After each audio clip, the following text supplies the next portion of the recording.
Hallelujah! Magandang araw po muli ng Huwebes sa bawat isa. Muli, welcome po sa atin pong gawain ito.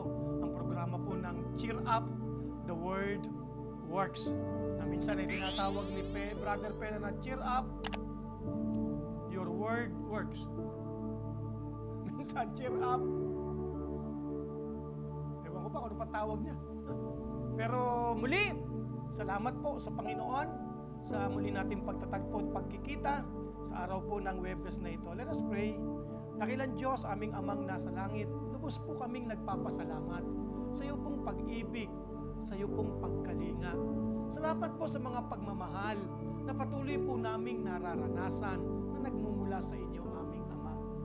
Salamat po sa mga himala, sa mga pagpapala, na patuloy din po naming natatanggap na walang ibang pinanggalingan kundi ikaw. Ang sabi nga po ng Santiago, James chapter 1, verse 17, ang lahat ng mabubuti at angkop na bagay na kaloob ay galing po sa inyo, Ama. Salamat po. Salamat po sa protection. At salamat po, Ama, sa mga salita mo na patuloy mo pong ipinadadala sa amin. Ang sabi ng awit 107 verse 20, sa salitang iyong ipinahatid, sa salitang iyong ipinadala sa amin, sa mga salitang ito na nakarating sa amin, kami po ay pinagaling ng mga salita mong ito. At ito ding salita mong ito ang nagligtas sa lahat o sa mga kapahamakang maaaring sana ay dumating sa amin. Ngunit inuna mo nang ipinarating sa amin ang iyong salita. Kaya po kami ay mga naligtas sa kapahamakang maaaring sana ay dumating. Kaya Lord, salamat po sa pagkakataong ito muli na kami po ay makapag-aral ng iyong buhay at banal na salita. Salamat po, banal na Espiritu Santo ng Diyos, sa patuloy pong pagtuturo mo sa amin. Nasabi ng Panginoong Hesus, ikaw pong magbibigay linaw ng mga salitang ito sa amin. Ikaw ang magbibigay ng kaunawaan sa amin upang ang mga salitang ito ay aming maintindihan, maunawaan, at nang sa ganon ay aming maikabuhay. Salamat po, banal na Espiritu Santo. Panginoong Hesukristo, dahil po sa inyo, dahil po sa iyong ginawa para sa amin, nangyayari po ang lahat ng mga tagumpay na ito. Nangyayari pong lahat ng magagandang bagay na ito sa amin. Bagamat mayroong kaguluhan sa mundong ito, may frustration. Sabi mo nga sa John chapter 16 verse 33, in this world, you shall have tribulation, trials, frustration, any negative. But be of good cheer, for I have overcome the world. Yun po sabi mo. Salamat po sa iyong ginawa para sa amin. Salamat, Panginoong Jesucristo. We refuse poverty. We refuse to be sick. Sapagkat yan po ang mga ginawa mo para sa amin. Hallelujah. Kinuha mo lahat ng ito at inilayo sa amin. Inalis. At wala nang karapatang sa aming buhay. Father, we give you praise. We give you glory. We give you honor. In Jesus' name and by the power of the Holy Spirit. Amen and amen. Okay, mga busy po ang aking kasama. Masyado silang tahimik ngayon. Tayo po ay nasa point 2 o part 2 ng ating pong topic na the right way to pray or praying the right way. So, nung nakaraan po ay tayo po ay patuloy na naglagay ng pundasyon about sa prayer. Nabanggit po natin yung mga tanong na napakahalaga, no? Tungkol sa kanilang mga panalangin. At isa sa general at nakakamanghang tanong ay yung tanong ng marami, ano ba ang prayer? Parang sa kanila parang hindi maintindihan kung ano ba talaga sa kanila ang prayer. At nakita ko po ang problema ng marami sa panalangin ay yung pag wala silang sagot, walang nakuwang sagot. Kaya nga po yung iba ay nakapag-imbento nga na kahit wala sa salita, wala sa Bible, hindi sinabi ng Diyos, dahil sa kanilang karanasan ay nasabi nilang sometimes God answer no, sometimes wait, and sometimes yes. Well, the Bible is very clear in that subject. Jesus said, when you pray, receive. Yan yun eh. Amen? When you pray, receive. Yun po ang sabi ng Panginoong Kristo. Ako ba'y naniniwala na kaya po hindi dahil ang sabi ng Diyos wait? Well, may timing ang Diyos. Pero hindi ako naniniwalang sasagot ang Diyos ng gano'n na no. Naniniwala akong the reason na kaya po walang makitang o matanggap na sagot ang iba, it is for one reason. Because one reason is they pray wrongly. May ganun pala, yes. Meron pong maling panalangin. Paano mo nasabing mali? Sapagkat it is because of their ignorance of what the Word of God says about prayer. You see, the Bible says, my people are perishing because of lack of knowledge. Actually, sabi nga ng Panginoon all of you, call unto me, call unto me, call unto me. You see, prayer is God's design. Why? Because He wants to answer. Bigyan kita na isang dahilan kung bakit ang panalangin ay walang tinanggap na sagot, hindi dahil ang sabi ng Diyos, no? They receive nothing. Why? Ito po ang sabi ng James, Santiago chapter 1, James chapter 1, chapter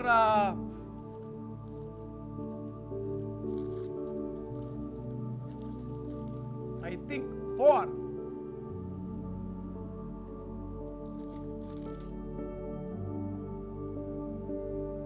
Verse 3.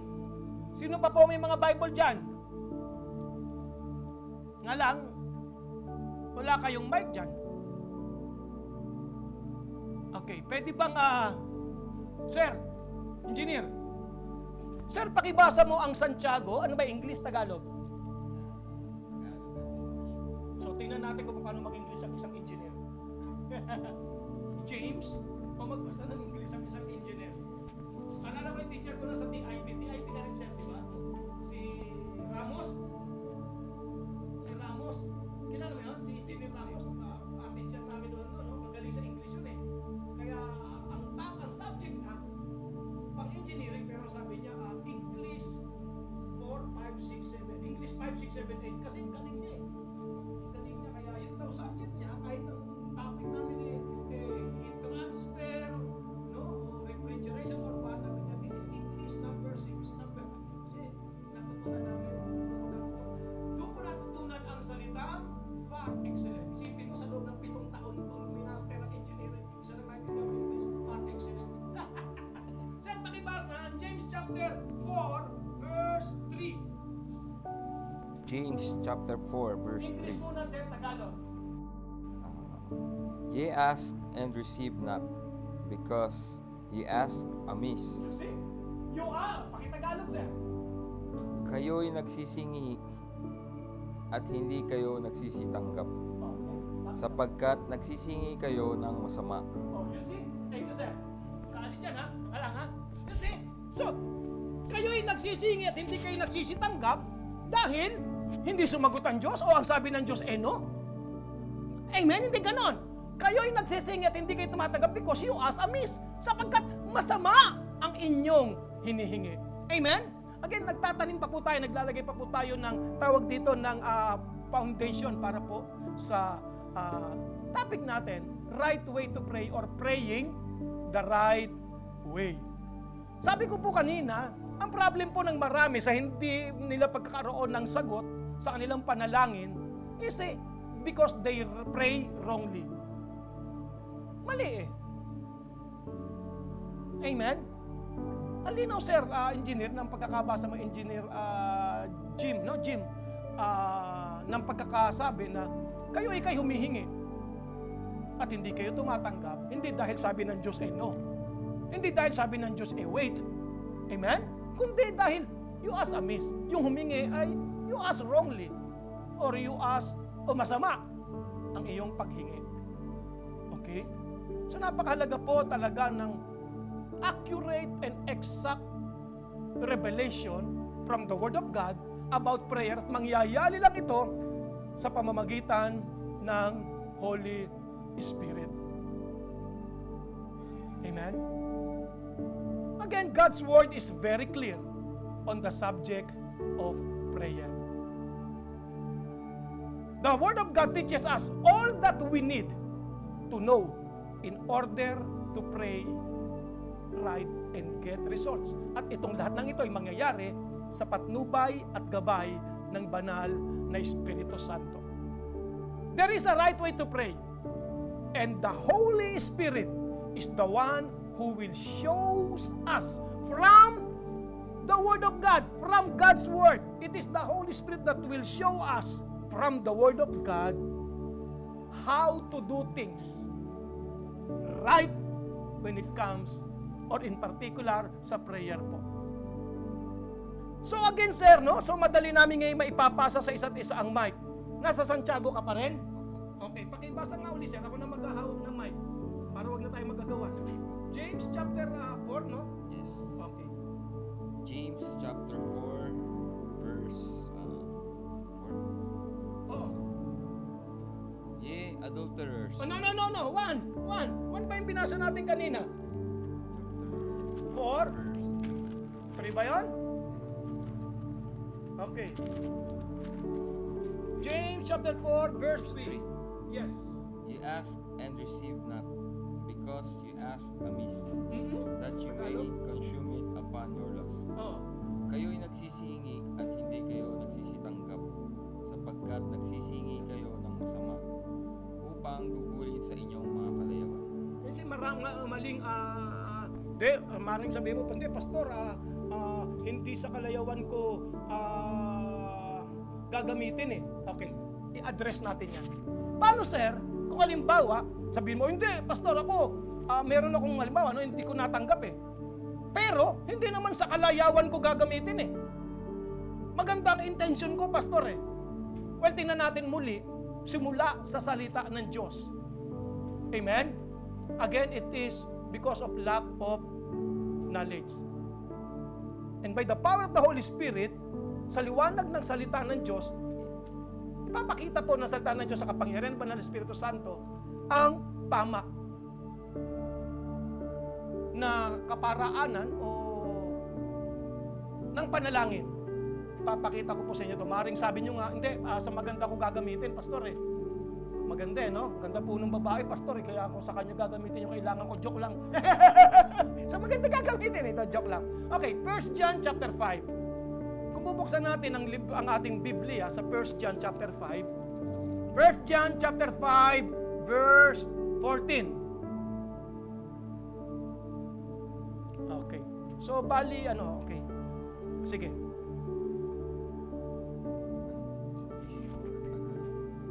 Punta na tayo sa English muna. 1 John chapter 5, verse 14. This is, And this is the confidence that we have in Him, that if we ask anything according to His will, He heareth us. Okay. Puputulin natin ha. Pag sinabi kong stop ka sir. Pakisimulan mo ulit. 1, 2, go. And this is the confidence that we have in Him, that if we ask anything, This is the confidence that we have in Him. Na kung ano man daw ang ating hilingin. Wow! Ano man pala no? Pakipasa yun hanggang doon sa Tagalog. at ito ang nasa ating pagkakatiwala sa Kanya, na kung tayo'y humingi ng anumang bagay, Anumang bagay ang pinag-uusapan dito. Yan nga ang sabi ng ni Juan sa kanyang letter, sa unang sulat niya, sabi niya, this is the confidence that we have in Him, that if we ask anything, pwede pala yun, anything pala well, nasagot na isa kanina, kapag masama ang inihingi, you will receive nothing. Hindi dahil sabi ng Diyos, no, hindi ganun, amen? Doon pa lang sablay na kasi. You ask amiss. Now, ito pastor, ang linaw. Ang sabi ng 1 John chapter 5, verse 14, nasa letter A tayo. Ano man daw ang ating hilingin? Sa ating daw panalangin. Ito daw ang ating kumpiyansa. Kanino? Sa kanya. Mamaya, sige, babanggitin ko na. Number 1, ang kumpiyansa sa panalangin ay wala sa iyong ginawa. This is the confidence that we have in God. Ang kumpiyansa natin na, you see, kaya nga sabi ko, ang Diyos hindi sumasagot ng no or wait. Kasi ito nga yung kumpiyansa natin sa ano man daw hilingin natin, that if we ask anything. Pero may kasunod yun. Pakikumpleto mo yun. At ito ang nasa ating pagkakatiwala sa Kanya, na kung tayo humingi ng anumang bagay na ayon sa Kanyang kalooban, Ayun! Amen? Ang paghingi ay ayon sa kanyang kalooban. Now, ito po ang problema ng iba, sir. Ang unawa nila that if we ask anything according to His will, ay ganito. So, ayan, ika. Ayon sa kanyang kalooban o according to His will. Ibig sabihin, pag ayaw ng Diyos ibigay sa iyo, hindi niya ibibigay. Well, hindi yun eh. Ang ibig sabihin dyan, according to His will is ayon sa kanyang sistema. Yung bang paghingi mo ay ayon sa kanyang kalooban. Yung the right way. Hindi yung gusto ba ng Diyos ibigay sa iyo to o hindi. Sapagkat ko kontra yun sa unang salitang sinabi, anything. When it say anything, it is anything. Tama, sir? So ko kontra yun kung gusto ba ng Diyos yan o hindi. Kontra na yun. Yung sinasabi diyang according to His will is yung paraan. Parang ganito, sir. Ako, sir, ayaw na maliit mga anak ko. Ayaw kung pag may kailangan sila, lalapit sila ng hindi ko gustong sistema. Yung lumalapit na nagdadabog, umiiyak. Ayoko niyan. Amen? Yun. Amen? May sinabi ng Diyos, huwag kayong magalumihanan sa ano pa mang bagay. Bagko sa pamamagitan ng panalangin may pasasalamat. May sistema siya. Meron siyang gustong technique. Nakuha mo? There is a right way to pray. Nakuha mo, sir? Huwag kayo ikaw magulumihanan sa anumang bagay. Bagkus sa pamamagitan ng panalangin may pasasalamat. Ibig sabihin, ito ang right. At kung ang paglapit daw natin ayon sa binabasa mo, sir, ayon sa kanyang kalooban, ano daw ang nangyayari? ay dinidinig tayo niya. You see? Amen. Nakikinig lamang ba siya? Pakituloy ang basa, sir. At kung ating nalalaman na tayo dinidinig niya sa anumang ating hingin, ay nalalaman natin na nasa atin ang mga kahilingang sa Kanya ay ating hiningi. You see? Nakuha nyo? So, anumang ating hiningi, ibig sabihin, malinaw na ang pinag-uusapan dito ay gusto bang ibigay ng Diyos o hindi. Hindi yun yung according to His will. Nakuha mo, sir? Kasi alinaw eh. Anuman ang ating hinihingi. So, labas na yung kaisipan ng iba na ay pag gusto ng Diyos ibigay, pero pag ayaw niya, hindi. Labas na yon.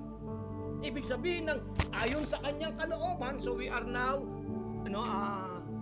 in the second point or part 2 ng ating pong praying the right way to pray. Binalibaliktad na natin yon para mag-strike sa ating mga isipan, sa ating pananaw. Mga kaibigan, mayroon na lamang po tayong 5 minutes, I think. So, ito, there is a right way to pray, and praying the right way is true. Okay? Ngayon, kukumpletuhin niya, dadahan-dahanin niya, mas maintindihan po natin ito. English. Verse 15. 14 muna. 1 John chapter 5, verse 14. And this is the confidence that we have in Him, that if we ask anything according to His will, He heareth us. Verse 15. And if we know that He hear us, whatsoever we ask, we know that we have the petitions that we desired of Him. Yung ating desire, dahil alam nating nakikinig siya, ay ating makatanggap. Automatic. Walang tingnan natin. You see? Linaw, sir. Ngayon, bakit daw natin matatanggap? Dahil alam nating nakikinig siya. Paano daw natin masisigurado nakikinig ang Diyos? Kung yung ating prayer ay according to His will. At ang according to His will na yun ay walang kinalaman sa gusto ba ng Diyos para sa iyo to o hindi. Kasi ang linaw, ang kasunod ay whatever we ask. You see? So kung hindi sana, ganun, kung sana ay gusto ba ng Diyos ibigay o hindi sana, hindi sinunod yung whatever we ask. Amen? Nakuha mo, sir? So lumilinaw. Wow, meron pala. So bukod sa you ask amiss, it is you pray wrongly. Amen? Hindi. Kasi kung sinabi ng Diyos, meron siyang sistemang gusto. Amen? Now, hindi, pastor, gumamit ako ng salita ng Diyos eh. So, kalooban ng Diyos yung aking panalangin na yon, pero hanggang makulit no? Pastor, walang sagot Sabi ko, ano bang Bible verse ang ginamit mo? Alam mo, the right way to pray, no? And the best way to pray is praying the word. Alam mo yun, sir, praying the word. Ibig sabihin, ang gagamitin mo sa Diyos ay yung panalangin ayon sa kanyang pagkakasabi. Ayon sa kanyang salita. Sabi niya, gumamit ako sabi ko, ano ba ang ginamit mo at bakit ganon?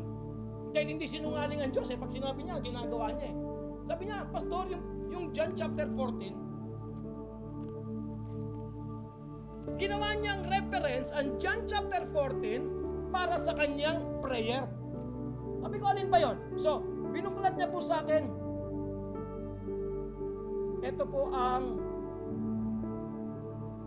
pakibasa mo, sir, ang John chapter 14 verse 14. Meron ka bang ibang version? Easy English? Wala ka pa nung Easy English? Okay. Meron ako, sir. Teka ha. Tatry ko. John chapter 14, tama? Verse 14. Easy English. Okay.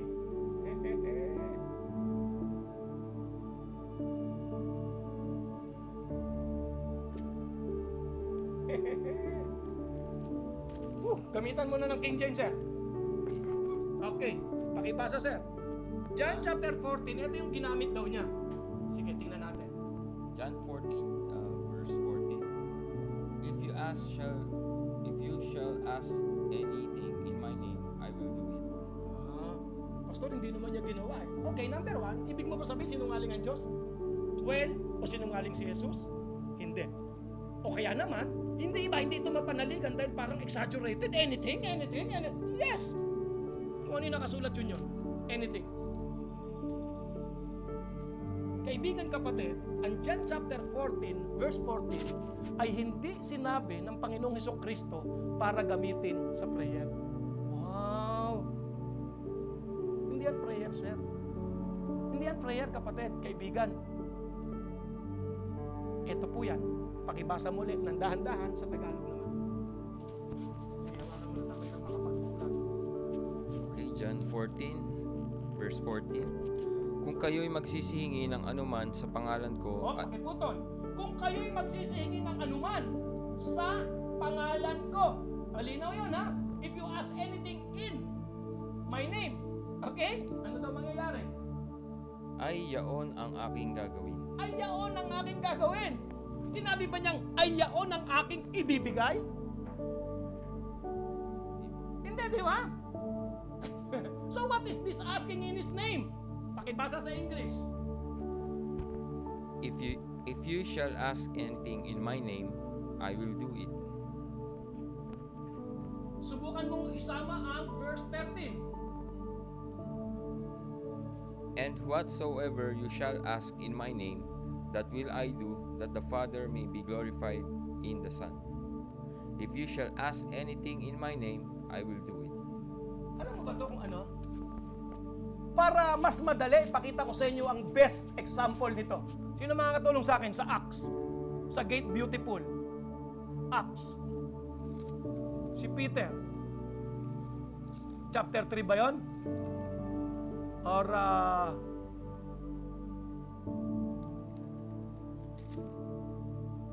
yes.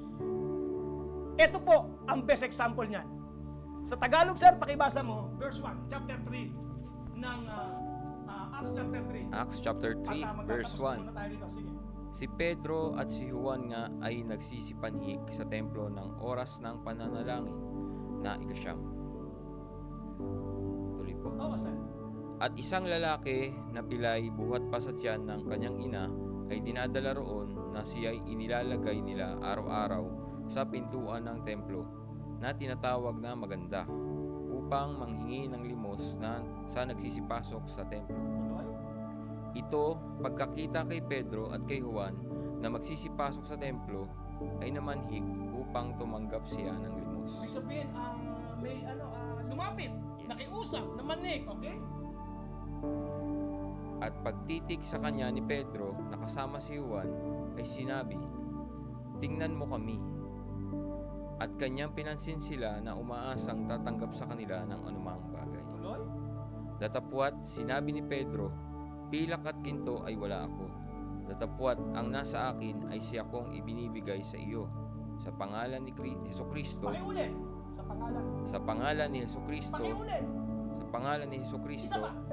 sa pangalan ni Hesukristo ng taga Nazaret, lumakad ka. Okay. Naalala mo yung binasa mo kanina sa John chapter 14:14? Ano man ang hilingin mo sa aking pangalan, I will do it. Hindi po yung prayer. Actually, yung salitang yun, in whatsoever you demand in my name. Amen? Whatsoever you demand, we have the right to use the name. Actually, we must live by the name and in the name of Jesus. We must live by the authority of that name. Nakuha mo, sir? Whatsoever yung ask dun is to demand. Ano man ang... Nakuha, sir? Hindi yung prayer. Whatsoever you ask in my name, hindi yung sinabing, I will give it to you. Ang sabi niya, whatsoever you ask in my name, I will do it. Kaya ang sabi niya doon sa pulubi, sa pangalan ni Jesus na meron siya. He demanded in the name of Jesus, walk!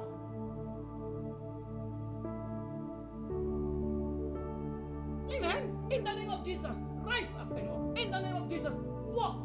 That's why you can say to your body, in the name of Jesus, comply to the word of God. Whatsoever you ask. Hindi yung paghingi sa panalangin. Whatsoever you demand in my name, I will do it. Actually, sir, yung pagkakagamit doon, ito pa ang sabi. Kung titingnan mo, doon sa ang King James noon, Engineer, ito yun. Yung kanyang whatsoever you ask, you desire, you require. Whatsoever you require in my name, ang sabi niya, I will do it. Ibig sabihin, I will make it. Ibig sabihin, make ready. Prepare. Amen? Ano man ang i-demand mo sa aking pangalan, because you have the right to use my name, I will cause it to come. Gagawin niya. Ibig sabihin, Jesus will back that up. Kung hindi pa yan nakikita sa pangyayari sa mundo, dahil hiningi mo sa aking pangalan, mangyayari yan. Oh, yes, hindi to drama. Sabi ko, well, yan yun.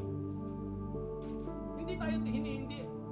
Asan ang prayer na tinuro ni Jesus? Okay, dito na po muna tayo matatapos sa puntong ito dahil mahigit na po tayo kalating oras. Sir, kapatid, kung titinan po natin ang John chapter 16, ito po ang sinabi ni Jesus na tungkol sa prayer. Dito po tayo babalik sa susunod. At sir, pakibasa. Simulan mo sa verse 23. Ang sinasabi ni Jesus na araw na to, sapagkat kulang po tayo na sa oras, yung araw na ngayon.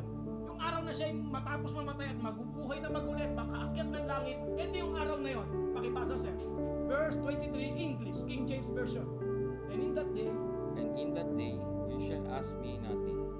Verily, verily, I say unto you, whatsoever you shall ask the Father in my name, He will give it to you. ha? Whatsoever you shall ask the Father in my name, He will give it. That is prayer. Ibig sabihin, ang prayer ay naka-address sa Ama sa pangalan ni Jesus. At ang linaw po, ang sabi ni Jesus, whatsoever you ask the Father, that is whatsoever. Whatsoever you ask the Father in my name, whatsoever in my name, He will say, wait! He will say, no! Walang ganon. Ang sabi niya, He will give it to you. The reason why you ask the Father in my name. Well, salamat po muli sa mga kapatid. Salamat sa aking special guest ngayon. No? Engineer Jim, apelyido mo, sir? Mariano. No? Ako po, engineer eh. Okay? At kapatid, share this sapagkat ngayon po, sa oras na to, kung ito'y may share mo, at mapapakinggan niya at darating siya sa dulong ito, nagkakaroon siya ng pagkakataon na tanggapin ng Panginoon. Kaya ikaw, kaibigan, na nasharean nito, o ikaw na nanonood na hindi ka siguradong ikaw ay tinitirhan ng Panginoon, ang tanging paraan para ang Panginoong Hesus ay tumira sa iyo, pakibasa, Sir Jim, ang Revelation chapter 3 verse 20. Nasa huli yun, pahayag, Revelation, huling-huling libro, bago dumating ng mapa, 3 verse 20.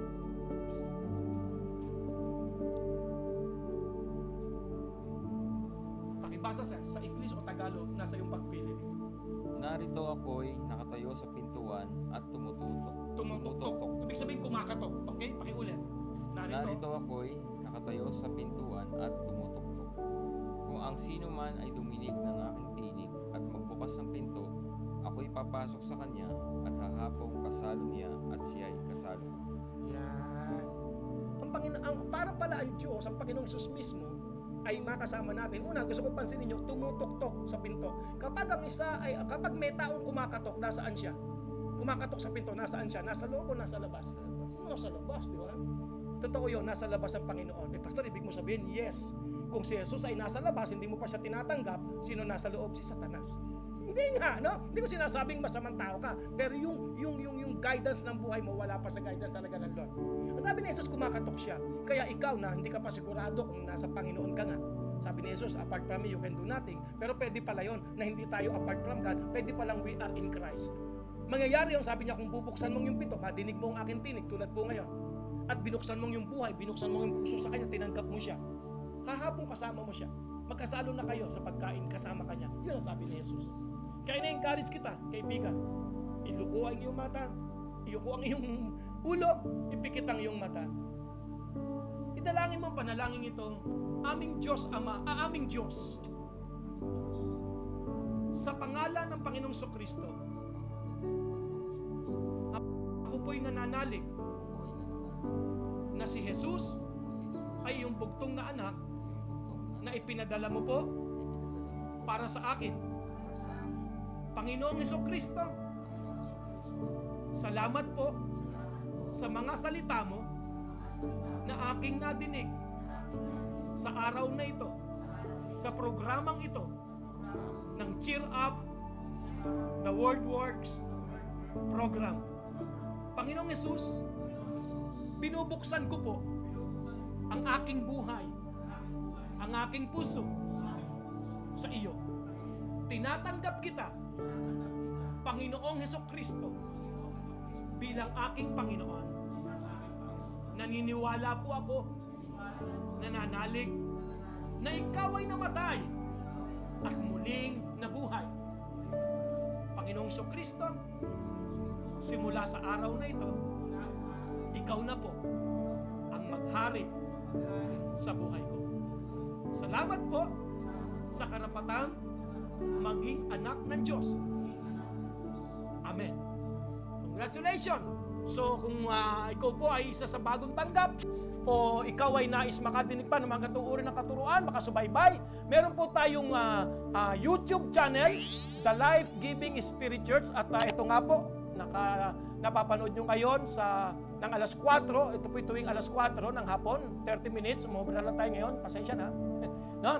At sa atin pong The Life Giving Spirit Church YouTube channel, at sa atin pong FB page ng The Life Giving Spirit Church. At syempre, pwede nyo po akong mag-friend request kayo sa akin pong Facebook account, Sid Kali, open and close parenthesis, PTR o Pastor June Kalinawan. Okay? So you are blessed. See you again next Thursday. Salamat po sa ating guest.